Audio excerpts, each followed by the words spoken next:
dengan cara menghadapi kondisi politik ya, apakah juga dibahas soal rencana pembelian alutsista Indonesia, khususnya jet tempur? Itu kan Indonesia sedang membicarakan mobil J-10 dari China, lalu ada F-15, itu seperti apa Pak? Terima kasih. Saya tidak menjelaskan secara detail, tetapi saya ingin menjelaskan mengenai kondisi geostrategi, kondisi geopolitik, dan kondisi geoekonomi yang menuntut sektor pertahanan yang terdiri dari Kementerian Pertahanan yang bertugas merumuskan kebijakan strategi dan optimalisasi anggaran, dan Panglima TNI yang merumuskan kebijakan operasional dari Tentara Nasional Indonesia yang juga akan dilaksanakan oleh para anggota. Jadi inti dan kesimpulan adalah pertahanan dalam pengertian meningkatkan kewaspadaan yang tinggi dengan terus melakukan pembangunan kekuatan TNI dengan menggunakan istilah Nusantara.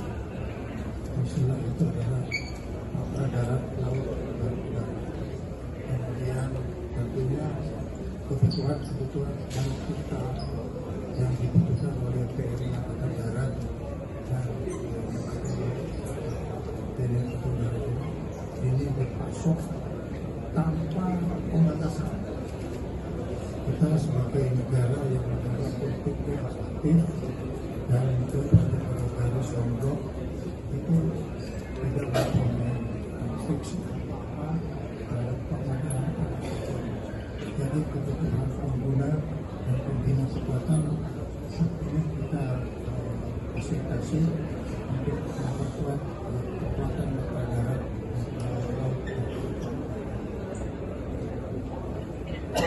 Tidak ada pembatasan kalau dari Rusia seperti apa ya Pak? Apakah juga akan ada penyesuaian Pak? Kita tahu bahwa kita juga ada Katsa yang menjadi ketentuan dari Amerika, tetapi sampai dengan saat ini kita bisa melakukan satu upaya-upaya yang kita lakukan dari dalam negeri untuk memperbaiki serta supaya 30 yang menggunakan penjajahan, dan kita tidak ada masalah yang sanksi. Ya, saya Santi Pak dari media ICM Times. Pak Renan, izin saya punya dua pertanyaan. Yang pertama Pak, kita mengetahui bahwa saat ini fokus TNI selain untuk pengembangan teritorial juga harus tetap mempersiapkan fungsi utamanya sebagai satuan tempur. Lalu kemudian ada banyak pertanyaan di benak publik karena kan situasi gencatan senjata di Timur Tengah itu diperkirakan tidak permanen ya Pak, dan bisa pecah kapan saja. Pertanyaannya, apakah kalau seandainya situasi serupa menimpa Indonesia, kita secara pertahanan kuat begitu Pak, misalnya untuk mendapatkan serangan udara dari negara tetangga? Kalau misalnya sudah ada disiapkan, apa saja yang disiapkan? Kemudian yang kedua Pak Menhan, terkait dengan kesepakatan dengan Perdana Menteri Malaysia pengelolaan Selat Ambalat, mengapa kita akhirnya memilih kebijakan untuk mengelola itu secara bersama-sama Pak? Ambalat ya. Terima kasih Pak Menhan. Ya, mengenai apa yang tadi disebutkan, Ambalat itu kita hindari hal-hal yang menyangkut konflik. Kita negara bertetangga, sebaiknya kita bertetangga dengan rukun. Kita tidak perlu bertetangga dengan konflik. Oleh karena itu, jalan yang terbaik yang kita bisa lakukan adalah melakukan satu pengelolaan sumber daya alam secara bersama-sama dengan mentargetkan mutual benefit, tapi atas dasar mutual respect terhadap kedaulatan negara Kesatuan Republik Indonesia dan juga Indonesia. Bisa tambahkan.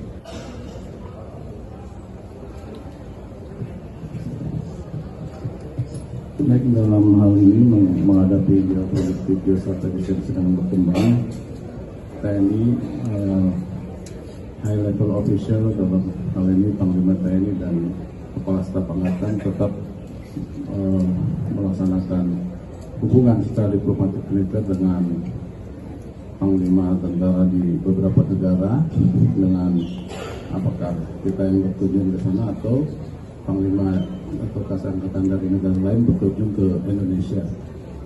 Kemudian di bidang latihan, TNI juga menggelar beberapa latihan dengan negara lain.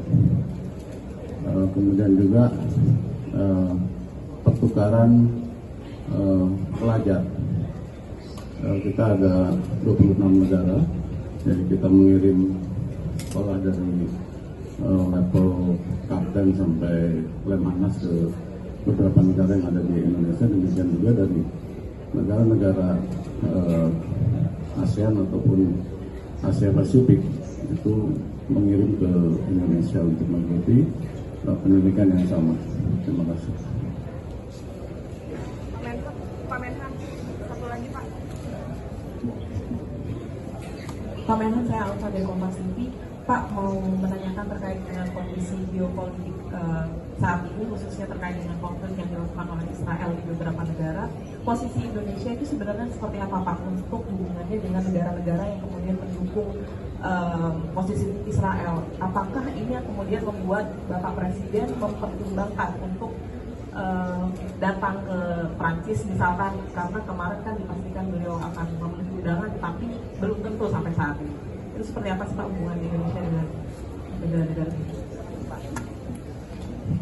Filosofi bernegara bagi kepemimpinan nasional Indonesia adalah 1000 kawan terlalu sedikit, dan